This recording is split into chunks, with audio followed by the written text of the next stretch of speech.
Good morning. So, Mayor Newsom's hoping that this tax is going to be a deterrent. Should we be avoiding foods that contain high fructose corn syrup in general?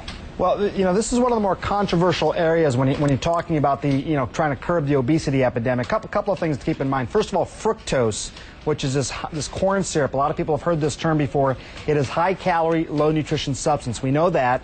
We also know it's ubiquitous, Karen. It's in just about everything. Obviously, these sodas that you're talking about, but ketchup, things like that, any kind of sweetener, really, a lot of these have fructose in them.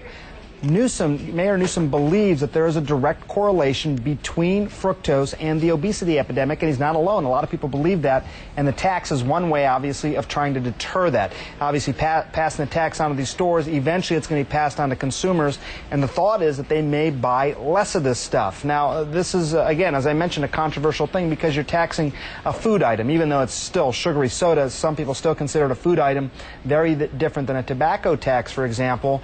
But this, there's a lot of different strategies out there to try and combat the obesity epidemic. This is one that's been on the table for some time, and now a major city is actually adopting it. Is it targeting the consumer or eventually hoping to target the producers of food? They love to use this additive because it is cheap, it makes things taste sweet, it costs less money than some of the other alternatives. So is the hope that that's going to trickle to the producers of these items?